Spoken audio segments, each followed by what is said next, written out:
Today we got to see Elden Ring and the Lands Between, which is the world that Elden Ring, an open world action RPG from the developers of Dark Souls, takes place in. We saw open world gameplay, the gorgeous art of the world and dungeons, several boss fights including an epic fight with a dragon that put Skyrim to shame, and other monstrosities that could only come from the minds that brought us Dark Souls. We got a look at how quests will probably work in an open world environment, and Elden Ring is looking insanely good with wide open freedom in how you explore the Lands Between, and combat that, although is action based, is highly strategic and obviously super dangerous. Through several biomes and atmospheres, we can see that the world is varied, and we learned how the map system works. All these things I am excited to show to all of you, and with the release not too far away, February 25th, 2022, for PC, Xbox systems, and PlayStation systems, stick with me as we explore all that we found out. Before we begin, I want to give a major shout out to the members of Napalm. I could not do this without you. You are the sponsors of this channel, and I thank you for your contribution, allowing me to keep making videos on MMOs, RPGs, and of course, puppets. If you are interested in becoming a member of Napalm, please click the join button down below. It is greatly appreciated. And a very special shout out to the Lords of Napalm, Bounty Code, We Tote Bitcoins, Jared Woodhouse, and Daimlos. Thank you for your highest tier membership.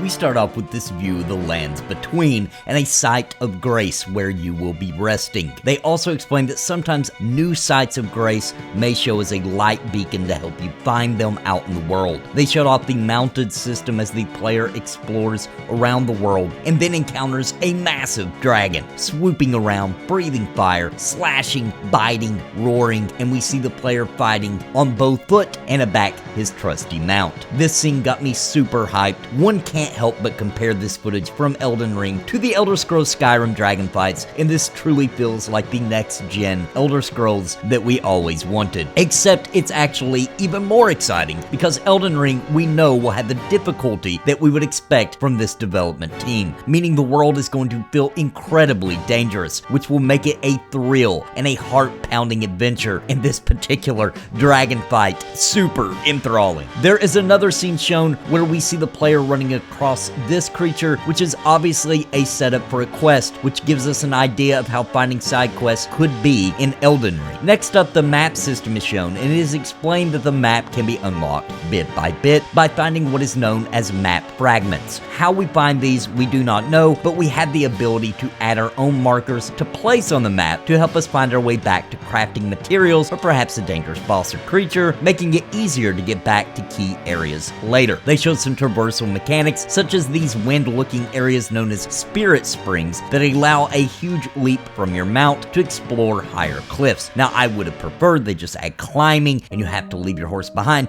but this is fine. And then we see the player looking around from high up at what they want to do next, and they find an area with treasure and decide to go for it. So they craft some items with the material they had gathered from the world and head down for their adventure. We can see the player being sneaky and taking out an enemy using stealth as he creeps through the camp. It is explained that attacking from above or behind can increase your chance of critical hits. They then show off summoning as the player summons forth some spirits to help them fight, which looks pretty freaking rad. And then they got me really excited as they showed off multiplayer, co-op, PvP, or invasions are all in the game, and two players set off through the world together for a multiplayer co-op adventure. Now, I know we have all wanted to play an open world like this in co-op, and once they showed the two facing off against this mounted boss, I got really excited. There is just something absolutely magical about watching them work together against a Dark Souls type boss and knowing this is an open world environment. I noticed at this scene that he is jumping down here, that the fall damage seems to be fairly forgiving, and then he enters a dungeon and my heart leapt from my chest. I was so excited by the open world that now seeing this place full of skeletons and traps really set the dark tone and has me extremely hyped to start delving deep into some creepy underworld areas of Elden Ring. And as if that wasn't exciting enough, next they show off a seamless open world dungeon area called Stormville Stormville Castle. The player is offered by an NPC a way to sneak in, decides to take the front gates instead, gets attacked brutally by arrows, and decides to take the NPC's advice and go through the side entrance. Of course, one could take either path, and while watching them in this area, it is very clear that the way players decide to traverse and explore is going to be wildly varied player to player. And I just want to point out the environments here and attention to detail is something to truly behold. It looks absolutely incredible. I love the dark, twisted creatures, and the environments match perfectly with the tone of the gameplay. Finding loot and of course plenty of death will never have been as much fun as we will soon experience in the Elden Ring open world RPG, it seems. Now inside the castle, the player meets an NPC that gives us some insight into the story a bit when he mentions that the place is full of tarnished hunters that are sacrificing the tarnished, which by the way, we are a tarnished, for grafting their body parts. More absolutely phenomenal battles are shown, and in this boss fight, we see the final boss of Stormville Castle, Godric the Golden, who is a demigod. And this is another scene from the gameplay preview that just absolutely reeks of lore and story. Not only is the design of Godric absolutely phenomenal, the voice acting and presentation is just bursting with adventure. Take a look at the attacks he's doing and just how interesting they have implemented mechanics. This is how you make an action RPG, my friends. I expect to die many times in my attempts to take down this demigod. Overall, this was a fantastic showing of Elden Ring, and it has me thinking this very well could be Game of the Year next year in 2022. And Bethesda better be paying attention as they are developing the Elder Scrolls 6, because Elden Ring is going to absolutely eat their lunch in presentation, story, open world adventure, and definitely in difficulty and endorphin rushing boss battles. I'm extremely hyped for Elden Ring. I look forward to making tons of content from the world as I adventure and die many glorious times. What do you think? Are you excited for Elden Ring? Are you going to pre-order? Do you think it will actually launch in February? I mean, it's looking pretty smooth and complete in what they showed. Do you expect it to launch smoothly or be full of bugs? What are you most excited for from Elden Ring? Let me know all of this and anything else in the comments down below, and please drop me a like to help me with the YouTube algorithm. And if you are new here and enjoy RPG content, MMOs, JRPGs, CRPGs, and or tabletop RPGs, please click the subscribe button for more. And until next time, my friends, God bless and happy gaming, and happy dying as well if you're playing Elden Ring.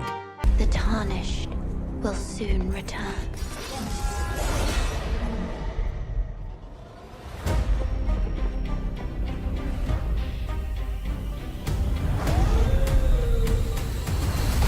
Someone must extinguish thy flame.